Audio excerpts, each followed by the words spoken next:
রমজানের আগে সোমবারের দিনে বা রাতে আল্লাহর এই জিকিরটি ১০১ বার পড়ুন। ৫০ বছরের গুনাহ মাফ হবে, কঠিন বিপদ দূর হবে, জান্নাত নসিব হবে, গায়বী সাহায্য আসবে। আসছে পবিত্র মাহে রমজান মাস, মাহাত্ম্যপূর্ণ একটি মাস, তাৎপর্যপূর্ণ একটি মাস, রহমতের মাস, মাগফিরাতের মাস, জাহান্নাম থেকে মুক্তির মাস। এই মাস সম্পর্কে আল্লাহ রাসূল সাল্লাল্লাহু আলাইহি সাল্লাম ইরশাদ করেছেন, ইয়া আইয়ুহান নাস কদ আযাল্লাকুম শাহরুন আযীমুন। হে লোক সকল, একটি মহান মাস তোমাদের উপর ছায়াপাত করছে। কীরকম মহান মাস, এর বিবরণ অন্য হাদিসে আছে। এটা এমন মাস যার জন্যে বেহেশতকে সারা বছর ধরে সুসজ্জিত করা হয়।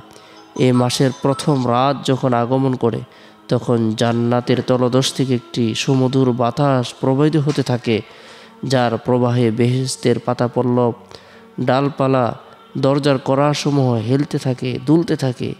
এতে এমন এক মনোমুগ্ধকর হৃদয়স্পর্শী সুর প্রবাহিত হয়,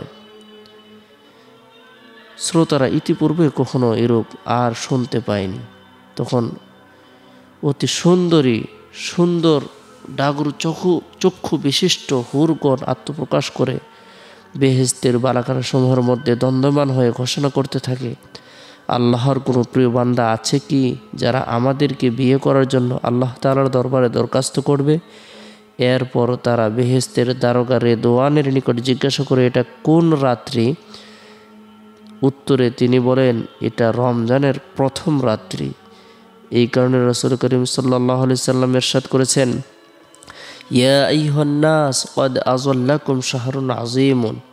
হে লোক সকল, এক মহান মাস তোমাদের উপর ছায়াপাত করেছে। এটা এমন মহান মাস যার সম্মানে জান্নাতের সমস্ত দরজা খুলে দেওয়া হয়, একটি দরজাও বন্ধ থাকে না। জাহান্নামের সমস্ত দরজা বন্ধ করে দেওয়া হয়, একটি দরজাও খোলা থাকে না। সুতরাং কেউ যদি এই মাহে রমজান মাসে মারা যায়, তাহলে কিয়ামত পর্যন্ত তার কবরের কোনো আযাব হবে না। সুবহানাল্লাহ। এ মাসে কোনো ব্যক্তি যদি একটি নফলে ইবাদত বন্দেগী করে, তাকে একটি ফরজের সম পরিমাণ সওয়াব প্রদান করা হয়। একটি ফরজ আদায় করলে ৭০টি ফরজের সম পরিমাণ সওয়াব প্রদান করা হয়, নেকি প্রদান করা হয়। এ মাসে যেন বান্দারা অনায়াসে বাধাহীনভাবে, দ্বিধাহীনভাবে, প্রশান্ত হৃদয়ে আল্লাহর ইবাদত বন্দেগী করতে পারে, তার নেক ইচ্ছাগুলো পূরণ করতে পারে, শয়তান যেন প্ররোচনা না করতে পারে, ধোঁকা না দিতে পারে। দুর্বৃত্ত শয়তানকে শিকল দ্বারা আবদ্ধ করে জাহান্নামের মধ্যে নিক্ষেপ করা হয়। এই মাসের মধ্যে আল্লাহ তাআলা অসংখ্য অগণিত নিয়ামত প্রদান করেছেন।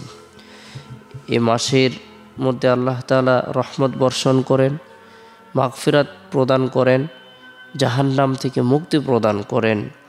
এ মাসের রাত্রির বেলার ইবাদত, তারাবিরকে সওয়াবের কাজ বানিয়েছেন, এবং কি সাহারি, ইফতার সব কিছুই সওয়াবের অন্তর্ভুক্ত করে দিয়েছেন। পবিত্র মাহে রমজানে আল্লাহ তাআলা রোজার মতো গুরুত্বপূর্ণ বিধান প্রদান করেছেন। ইয়া আইয়ুহাল্লাযীনা আমানু কুতিবা আলাইকুমুস সিয়াম কামা কুতিবা আলাল্লাযীনা মিন ক্বাবলিকুম লাআল্লাকুম তাত্তাকুন। হে ঈমানদারগণ, আমি তোমাদের উপর পবিত্র মাহ রমজানের রোজাকে ফরজ করে দিয়েছি, যেভাবে ফরজ করে দিয়েছিলাম তোমাদের পূর্ববর্তীগণদের উপর, যাতে করে তোমরা তাকওয়া অবলম্বন করতে পারো, পরহেজগারি অবলম্বন করতে পারো। তাই পবিত্র মাহে রমজান মাস শুরু হওয়ার পূর্বেই আমরা প্রত্যেকেই রমজানের জন্য প্রস্তুতি গ্রহণ করব। অধিক পরিমাণে নফল নামাজ পড়ব, জিকির আজগার করব, কোরআন তেলাওয়াত করব, নফল নামাজ পড়ব, রব্বুল আলামিনের দরবারে রুনাজারি করব। আল্লাহ তাআলা অসংখ্য অগণিত নিয়ামত দ্বারা ভরপুর করে দেবেন। রমজানের আগে সোমবারের দিনে অথবা রাতে আমরা প্রত্যেকে গুরুত্ব সহকারে আল্লাহ পাক রব্বুল আলামিনের জিকির আজগার করব। সোমবারের দিনটি সাপ্তাহিক উত্তম দিনসমূহের মধ্যে অন্যতম একটি দিন। এই দিনে আল্লাহ তাআলা আসমানের সকল দরজা উন্মুক্ত করে দেন, সারা পৃথিবীর সমস্ত মানুষের আমলসমূহের রিপোর্ট পেশ করা হয়ে থাকে। এই দিনটিকে স্বয়ং নবী করিম সাল্লাল্লাহু আলাইহি সাল্লাম গুরুত্ব দিতেন। আমরাও যদি এই দিনটিকে গুরুত্ব দেই, এই দিনে নফল ইবাদত বন্দেগী করি, নফল নামাজ পড়ি, কোরআন তেলাওয়াত করি, জিকির আজকার করি, তাসবিহ তাহলিল পাঠ করি, রব্বুল আলামিনের দরবারে রুনাজারি করি, তাহলে আশা করি যে আল্লাহ তাআলা আপনার আমার জীবনের সগীরা কবিরা জাহিরি বাতিনি শিরিক বিদআত ইচ্ছা অনিচ্ছায় গোপনে প্রকাশ্যে সকল গুনাহকে মাফ করে দিবেন। তাই গুরুত্ব সহকারে এই মাসে এবং এই দিনে নফল ইবাদত বন্দেগী করব। ফজরের নামাজ সম্পূর্ণ করার পর নিরিবিলি এক পরিবেশের মধ্যে বসে গুরুত্ব সহকারে আমরা যারা কোরআন পড়তে পারি আমরা কোরআন তেলাওয়াত করব।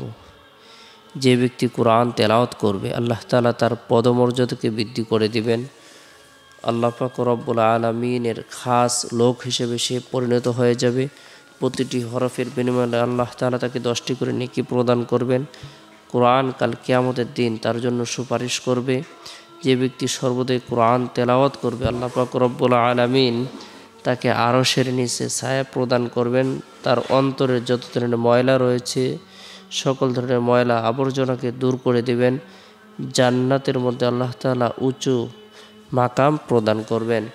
তাই গুরুত্ব সহকারে নিজেরাও কোরআন তেলাওয়াত করব, পরিবার পরিজনদেরকে আত্মীয় স্বজনদেরকে কোরআন তেলাওয়াত করার ব্যাপারে উৎসাহ প্রদান করব।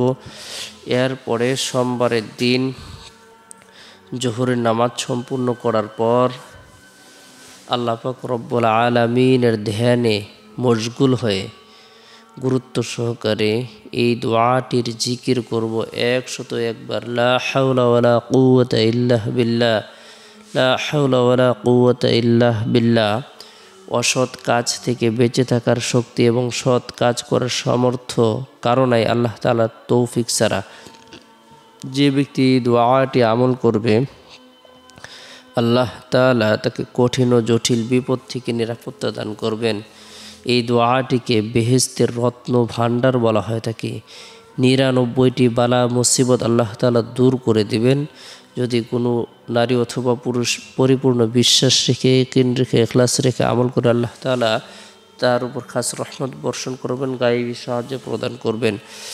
এরপরে সোমবারের দিন আসরের নামাজ সম্পূর্ণ করার পর ছোট্ট একটি ইস্তিগফার 3 বার পাঠ করব, আমল করব। আস্তাগফিরুল্লাহ আস্তাগফিরুল্লাহ আস্তাগফিরুল্লাহ, আল্লাহ আমাকে ক্ষমা করুন, আল্লাহ আমাকে ক্ষমা করুন। যদিও বান্দার গুনাহ সমুদ্রের ফেনা পরিমাণ হয় না কেন, মরুভূমির বালুকা রাশি পরিমাণ হয় না কেন, পৃথিবীর সমস্ত দিন পরিমাণ হয় না কেন, পৃথিবীর সমস্ত রাত পরিমাণ হয় না কেন, তবু আল্লাহ পাক রব্বুল আলামিন দয়া করে অনুগ্রহ করে তাকে মাফ করে দিবেন, তার উপর খাস রহমত বর্ষণ করবেন। গুরুত্ব সহকারে ইস্তিগফারের আমল করব। এরপরে সোমবারের দিন শেষ হওয়ার পর যে রাত আসে এই রাতটি হলো বরকতপূর্ণ একটি রাত। এই রাতের মধ্যে বিশেষ করে সুবহানাল্লাহ 33 বার, আলহামদুলিল্লাহ 33 বার, আল্লাহু আকবার 34 বার এই তাসবিহ তাহলিল তাকবীরগুলো পাঠ করব। এর পাশাপাশি মোনাজাতের মধ্যে রজব এবং শাবানের বরকতপূর্ণ দোয়াটি আমল করব। আল্লাহুম্মা বারিক লানা ফি রজব ওয়া শাবান ওয়া বাল্লিগনা রমাদান, আল্লাহুম্মা বারিক লানা ফি রজব ওয়া শাবান ওয়া বাল্লিগনা রমাদান। গুরুত্ব সহকারে এই দোয়াগুলোর আমল করব। আল্লাহ তাআলার দরবারে সাহায্য কামনা করব। রাতে যথাসময় আল্লাহর নাম নিয়ে ঘুমিয়ে যাব। আল্লাহুম্মা বিসমিকা মতো এই দোয়াটি পাঠ করে ঘুমিয়ে যাব। চেষ্টা করব রাতের 1/3 অংশে ঘুম থেকে জাগ্রত হয়ে তাহাজ্জুদের নামাজ পড়ার জন্য। আল্লাহ পাক রব্বুল আলামিন আমাদের সকলকে বুঝার আমল করার তৌফিক দান করুক।